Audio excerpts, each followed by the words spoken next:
नमस्कार। आज हम सुनेंगे मुंशी प्रेमचंद की कहानी धोखा। सत्यकुंड में खिले हुए कमल बसंत की धीमे धीमे झोंकों से लहरा रहे थे और प्रातःकाल की मंद मंद सुनहरी किरणें उनसे मिल मिलकर मुस्कुराती थी। राजकुमारी प्रभा कुंड के किनारे हरी हरी घास पर खड़ी सुंदर पक्षियों का कलरव सुन रही थी। उसका कनक वर्ण तन इन्हीं फूलों की भांति दमक रहा था, मानो प्रभात की साक्षात सौम्य मूर्ति है जो भगवान अंशुमाली के किरण कर्णों द्वारा निर्मित हुई थी। प्रभा ने मौलसिरी के वृक्ष पर बैठी हुई एक श्यामा की ओर देखकर कहा, मेरा जी चाहता है कि मैं भी एक चिड़िया होती। उसकी सहेली उमा ने मुस्कुराकर पूछा, क्यों? प्रभा ने कुंड की ओर ताकते हुए उत्तर दिया, वृक्ष की हरी भरी डालियों पर बैठी हुई चहचहाती मेरे कलरव से सारा बाग गूंज उठता। उमा ने छेड़कर कहा, नौगढ़ की रानी ऐसी कितनी ही पक्षियों का गाना जब चाहे सुन सकती है। प्रभा ने संकुचित होकर कहा, मुझे नौगढ़ की रानी नहीं बनने की अभिलाषा है। मेरे लिए किसी नदी का सुनसान किनारा चाहिए, एक बीना और ऐसे ही सुंदर सुहावने पक्षियों के संगीत की मधुर ध्वनि में मेरे लिए सारे संसार का ऐश्वर्य भरा हुआ है। प्रभा का संगीत पर अपरिमित प्रेम था। वह बहुधा ऐसे ही सुख स्वप्न देखा करती थी। उमा उत्तर देना ही चाहती थी कि इतने में बाहर से किसी के गाने की आवाज़ आई, कर गए थोड़े दिन के प्रीति। प्रभा ने एकाग्र मन होकर सुना और अधीर होकर कहा, बहन, इस वाणी में जादू है, मुझसे अब बिना सुने नहीं रहा जाता, इसे भीतर बुला लाओ। उस पर भी गीत का जादू असर कर रहा था। वह बोली, निसंदेह ऐसा राग मैंने आज तक नहीं सुना, खिड़की खोलकर बुलाती हूँ। थोड़ी देर में रागिया भीतर आया। सुंदर सजीले बदन का नौजवान था, नंगे पैर, नंगे सिर, कंधे पर एक मृग चर्म, शरीर पर एक गेरुआ वस्त्र, हाथों में एक सितार, मुखारविंद से तेज छिटक रहा था। उसने दबी हुई दृष्टि से दोनों कोमलांगनी रमणियों को देखा और सिर झुकाकर बैठ गया। प्रभा ने झिझकती हुई आंखों से देखा और दृष्टि नीचे कर ली। उमा ने कहा, योगी जी, हमारे बड़े भाग्य थे कि आपके दर्शन हुए, हमको भी कोई पद सुनाकर कृतार्थ कीजिए। योगी ने सिर झुकाकर उत्तर दिया, हम योगी लोग नारायण का भजन करते हैं, ऐसे ऐसे दरबारों में हम भला क्या गा सकते हैं, पर आपकी इच्छा है तो सुनिए। कर गए थोड़े दिन के प्रीति, कहाँ वह प्रीति, कहाँ वह विचरण, कहाँ वह मधुबन की रीति। कर गए थोड़े दिन की प्रीति। योगी की रसीली करुण स्वर, सितार का सुमधुर निदान, उस पर गीत का माधुर्य प्रभा को बेसुध किए देता था। इसका रसज्ञ स्वभाव और उसका मधुर रसीला ज्ञान अपूर्व संयोग था। जिस भांति सितार की ध्वनि गगन मंडल में प्रतिध्वनित हो रही थी, उसी भांति प्रभा के हृदय में लहरों के हिलोरे उठ रहे थे। वे भावनाओं जो अब तक शांत थी जाग पड़ी। हृदय सुख स्वप्न देखने लगा। सत्यकुंड के कमल तिलिस्म की परियां बन बनकर मंडराते हुए भंवरों से कर जोड़ सजल नयन हो कहते थे, कर गए थोड़े दिन के प्रीति। सुर्ख और हरी पत्तियों से लदी हुई डालियाँ सिर झुकाए चहकते हुए पक्षियों से रो रो कर कहती थी, कर गए थोड़े दिन की प्रीति। और राजकुमारी प्रभा का हृदय भी सितार की मस्तानी तान से गूंजता था, कर गए थोड़े दिन के प्रीति। प्रभा बुघौली के राव देवीचंद की इकलौती कन्या थी। राव पुराने विचारों के रईस थे, कृष्ण की उपासना में लवलीन रहते थे। इसीलिए इनके दरबार में दूर दूर के कलावंत और गवैये आया करते और इनाम एक राम पाते थे। राव साहब को गाने से प्रेम था। वे स्वयं भी इस विद्या में निपुण थे, यद्यपि अब वृद्धावस्था के कारण यह शक्ति निशेष हो चली थी, पर फिर भी विद्या के गुण तत्व के पूर्ण जानकार थे। प्रभा बाल्यकाल से ही इनकी सोहबतों में बैठने लगी। कुछ तो पूर्व जन्म का संस्कार और कुछ रात दिन गाने की ही चर्चाओं में उसे भी इस फन की अनुरक्त कर दिया था। इस समय उसके सौंदर्य की खूब चर्चा थी। राव साहब ने नौगढ़ के नवयुवक और सुशील राजा हरिश्चंद्र से उसकी शादी तबजीद की थी। उभय पक्ष में तैयारियां हो रही थी। राजा हरिश्चंद्र मेयो कॉलेज अजमेर के विद्यार्थी और नई रोशनी के भक्त थे। उनकी आकांक्षा थी कि उन्हें एक बार राजकुमारी प्रभा से साक्षात्कार होने और प्रेमालाप करने का अवसर दिया जाए, किंतु राव साहब इस प्रथा को दूषित समझते थे। प्रभा राजा हरिश्चंद्र के नवीन विचारों की चर्चा सुनकर इस संबंध से बहुत संतुष्ट न थी, पर जब से उसने इस प्रेम में युवा योगी का गाना सुना था, तब से वह उसी के ध्यान में डूबी रहती। उमा उसकी सहेली थी। इन दोनों के बीच कोई पर्दा न था, परंतु इस भेद को प्रभा ने उससे भी गुप्त रखा।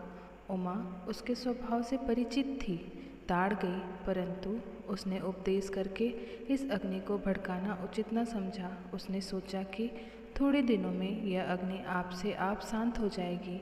ऐसी लालसाओं का अंत प्रायः इसी तरह हो जाया करता है, किंतु उसका अनुमान गलत सिद्ध हुआ।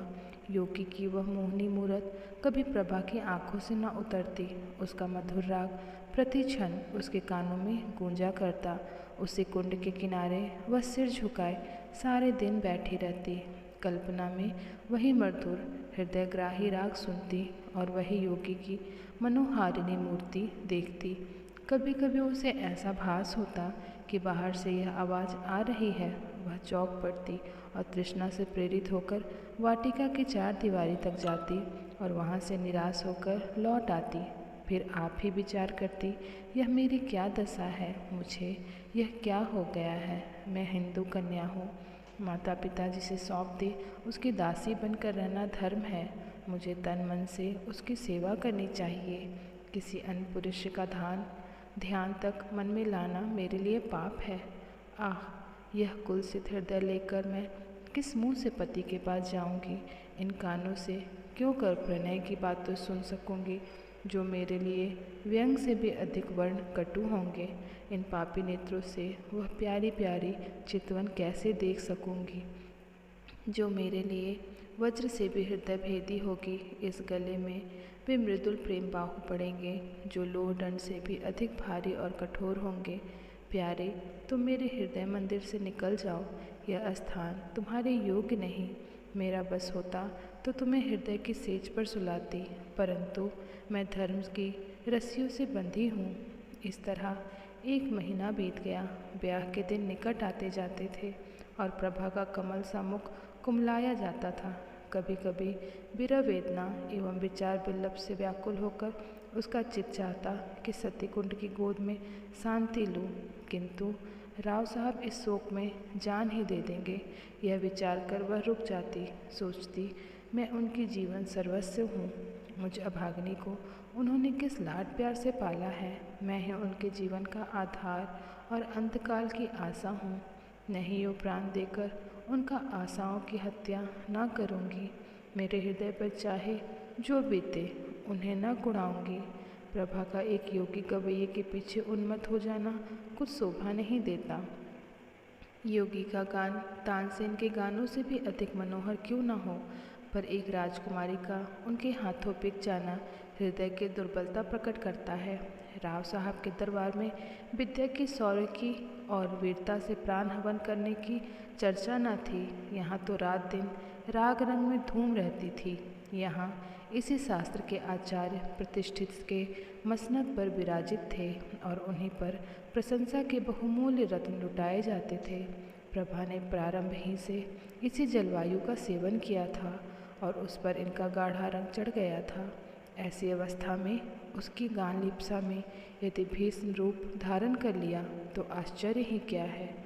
शादी बड़ी धूमधाम से हुई। राव साहब ने प्रभा के गले लगाकर विदा किया। प्रभा बहुत रोई।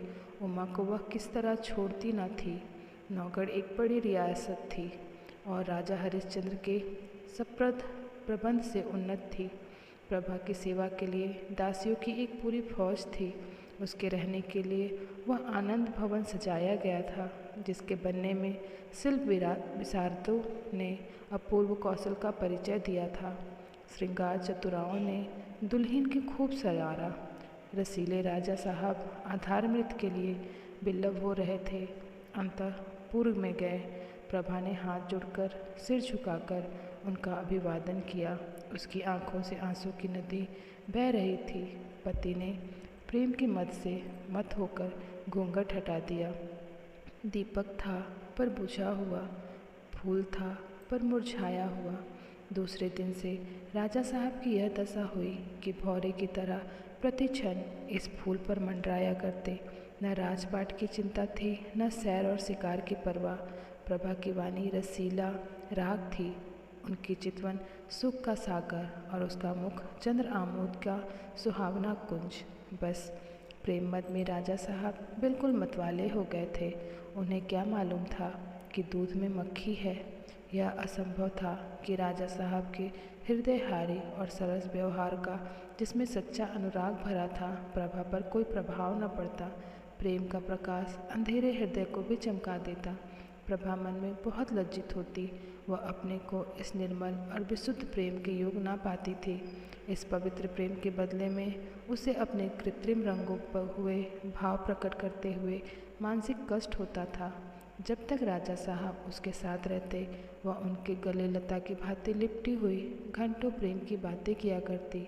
वह उनके साथ सुवन वाटिका में चुहल करती, उनके लिए फूलों का हार गूंथती और उनके गले में हाथ डालकर कहती, प्यारे देखना ये फूल मुरझा ना जाए, इन्हें सदा ताज़ा रखना। वह चांदनी रात में उसके साथ नाव पर बैठकर झील की सैर करती और उन्हें प्रेम का राग सुनाती। यदि उन्हें बाहर से आने में जरा भी देर हो जाती तो वो मीठा मीठा उलाहना देती, उन्हें निर्दय और निष्ठुर कहती। उनके सामने वह स्वयं हंसती, उनकी आंखें हंसती और आंखों का काजल हंसता था। किंतु जब वह अकेली होती, उसका चंचल चित्त उड़कर उसी कुंड के तट पर जा बैठता। कुंड का वह नीला नीला पानी, उस पर तैरते हुए कमल और मौलसिर के वृक्ष पत्तियों का सुंदर दृश्य आंखों के सामने आ जाता। उमा मुस्कुराती और नजाकत से लचकती हुई आ पहुंचती। तब रसीले योगी की मोहनी छवि आंखों में आ बैठती और सितार के सुलसित सुर गूंजने लगते। कर गए थोड़े दिन के प्रीति। तब तक वह एक दीर्घ निश्वास लेकर उठ बैठती और बाहर निकलकर पिंजड़े में चहकते हुए पंछियों से करलब में शांति प्राप्त करती। इस भांति यह स्वप्न तिरोहित हो जाता। इस तरह कई महीने बीत गए। एक दिन राजा हरिश्चंद्र प्रभा को अपनी चित्रशाला में ले गए। उसके प्रथम भाग में ऐतिहासिक चित्र थे। सामने ही सूरवीर महाराणा प्रताप सिंह का चित्र नजर आया। मुखारविंद से वीरता की ज्योति स्फुटित हो रही थी। तनिक और आगे बढ़कर दाहिनी ओर स्वाभाविक जगमल वीरवर सांगा और दिलेर दुर्गादास विराजमान थे। बाईं ओर उदार भीम सिंह बैठे हुए थे। राणा प्रताप के सम्मुख महाराष्ट्र केसरी वीर शिवाजी का चित्र था। दूसरे भाग में कर्मयोगी कृष्ण और मर्यादा पुरुषोत्तम राम विराजते थे। चतुर चित्रकारों के चित्र निर्माण में अपूर्व कौशल दिखाया था। प्रभा ने प्रताप के पद पद्मों को चूमा और वह कृष्ण के सामने देर तक नेत्रों में प्रेम और श्रद्धा के आंसू भरे मस्तक झुकाए खड़ी रही। उसके हृदय पर इस समय कुलुषित प्रेम का भय खटक रहा था। उसे मालूम होता था कि यह उन महापुरुषों के चित्र नहीं, उनकी पवित्र आत्माएं हैं। उन्हीं के चरित्र में भारतवर्ष का इतिहास गौरवान्वित है। वे भारत के बहुमूल्य जातीय रत्न, उच्च कोटि के जातीय स्मारक और गगनभेदी जातीय तुमुल ध्वनि हैं। ऐसे उच्च आत्माओं के सामने खड़े होते उसे संकोच होता था। आगे बढ़ी। दूसरा भाग सामने आया। यहाँ ज्ञान में बुद्ध योग साधन में बैठे हुए दिखाई पड़े। उनकी दाहिनी ओर शास्त्रार्थ शंकर थे और दार्शनिक दयानंद। एक और शांतिपथ गामी कबीर और भक्त रामदास यथायोग्य खड़े थे। एक दीवार पर गुरु गोविंद अपने देश और जाति पर बलि चढ़ने वाले दोनों बच्चों के साथ विराजमान थे। दूसरी दीवार पर वेदांत की ज्योति फैलाने वाले स्वामी राम तीर्थ और विवेकानंद विराजमान थे। चित्रकारों की योग्यता एक एक अवयव से टपकती थी। प्रभा ने इनके चरणों पर मस्तक टेका। वह उनके सामने सिर न उठा सकी। उसे अनुभव होता था कि उनकी दिव्य आंखें उसके दूषित हृदय में चुभी जाती हैं। इसके बाद तीसरा भाग आया। यह प्रतिभाशाली कवियों की सभा थी। सर्वोच्च स्थान पर आदि कवि वाल्मीकि और महर्षि वेद व्यास सुशोभित थे। दाहिनी ओर श्रृंगार रस के आदित्य कवि कालिदास थे। बाईं तरफ गंभीर भाव से पूर्ण अवभूत निकट ही भातृहरि अपने संतोषाश्रम में बैठे हुए थे। दक्षिण की दीवार पर राष्ट्रभाषा हिंदी के कवियों का सम्मेलन था। सहृदय कवि सूर तेजस्वी तुलसी, सुकवि केशव और रसिक बिहारी यथाक्रम विराजमान थे। सूरदास से प्रभा का अगाध प्रेम था। वह समीप जाकर उनके चरणों पर मस्तक रखना ही चाहती थी कि अकस्मात उन्हें चरणों के सम्मुख सर झुकाए उसे एक छोटा सा चित्र दिख पड़ा। प्रभा उसे देखकर चौंक पड़ी। यह वही चित्र था जो उसके हृदय पट पर खिंचा हुआ था। वह खुलकर उसकी तरफ ताक न सकी, दबी हुई आंखों से देखने लगी। राजा हरिश्चंद्र ने मुस्कुराकर पूछा, इस व्यक्ति को तुमने कहीं देखा है? इस प्रश्न से प्रभा का हृदय कांप उठा।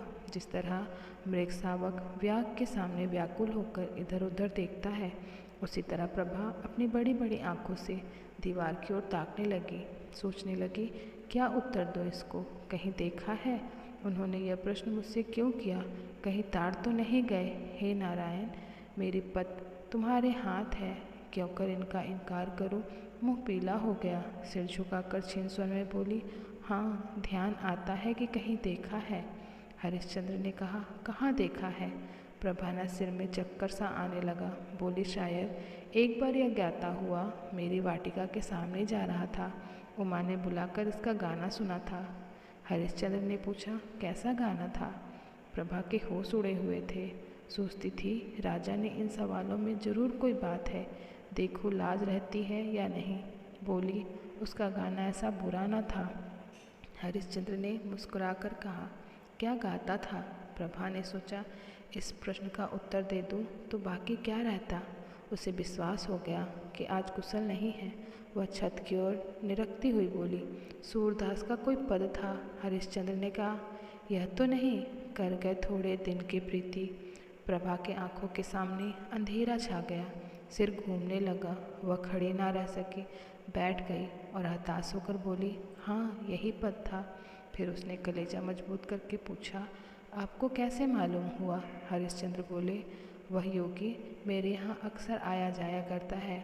मुझे भी उसका गाना पसंद है। उसी ने मुझे यह हाल बताया था, किंतु वह तो कहता था कि राजकुमारी ने मेरे गानों को बहुत पसंद किया और पुनः आने के लिए आदेश किया।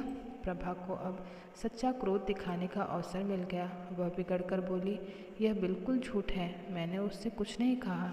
हरिश्चंद्र ने बोला, यह तो मैं पहले ही समझ गया था कि यह उन महाशय की चालाकी थी।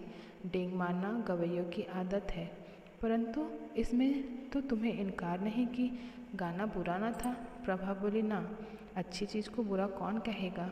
हरिश्चंद्र ने पूछा, फिर सुनना चाहो तो उसे बुलवाऊं? सिर के बल दौड़ा आएगा। क्या उसके दर्शन फिर होंगे? इस आशा से प्रभा का मुखमंडल विकसित हो गया, परंतु इन कई महीनों की लगातार कोशिश से जिस बात को भुलाने में वह किंचित सफल हो चुकी थी, उससे फिर नवीन हो जाने का भय हुआ। बोली, इस समय गाना सुनने को मेरा जी नहीं चाहता। राजा ने कहा, यह मैं न मानूंगा कि तुम और गाना नहीं सुनना चाहती। मैं उसे अभी बुलाए लाता हूँ। यह कहकर राजा हरिश्चंद्र तीर के समान कमरे से बाहर निकल आए। प्रभा उन्हें रोक न सकी। वह बड़ी चिंता में डूब खड़ी थी। हृदय में खुशी और रंज की लहरें बारी बारी से उठती थी। मुश्किल से 10 मिनट बीते होंगे कि उसे सितार के मस्ताने सुर के साथ योगी की रसीले तान सुनाई दी। कर गए थोड़े दिन के प्रीति, वही हृदयग्राही राग था, वही हृदय भेदी प्रभाव, वही मनोहरता और वही सब कुछ जो मन को मोह लेता। एक क्षण में योगी की मोहनी मूर्ति दिखाई दी। वह मस्तानापन, वही मतवाले नेत्र, वही नयनाभिराम देवताओं का सा स्वरूप। मुखमंडल पर मंद मंद मुस्कान थी। प्रभा ने उसकी तरफ सहमी हुई आंखों से देखा। एकाएक उसका हृदय उछल पड़ा। उसकी आंखों के आगे से एक पर्दा हट गया। प्रेम विठल हो गया। आंखों से आंसू भरे वह पति के चरणाबिंदु पर गिर पड़ी और गंध कंठों से बोली, प्यारे प्रीतम। राजा हरिश्चंद्र को आज सच्ची विजय प्राप्त हुई। उन्होंने प्रभा को उठाकर छाती से लगा लिया। दोनों आज एक क्षण एक प्राण हो गए। राजा हरिश्चंद्र ने कहा, जानती हो मैंने वह स्वांग क्यों रचा था? गाने का मुझे सदा से व्यसन है और सुना है तुम्हें भी इसका शौक है। तुम्हें अपना हृदय भेंट करने से प्रथम एक बार तुम्हारा दर्शन करना आवश्यक प्रतीत हुआ और उसके लिए सबसे सुगम उपाय यही सोच पड़ा। प्रभा ने अनुराग को देखकर कहा, योगी बनकर तुमने जो कुछ पा लिया वह राजा बनकर कदापि ना पा सकते। अब तुम मेरे पति हो और प्रियतम भी हो, पर तुमने मुझे बड़ा धोखा दिया, यह मेरी आत्मा को कलंकित किया। इसका उत्तरदाता कौन होगा?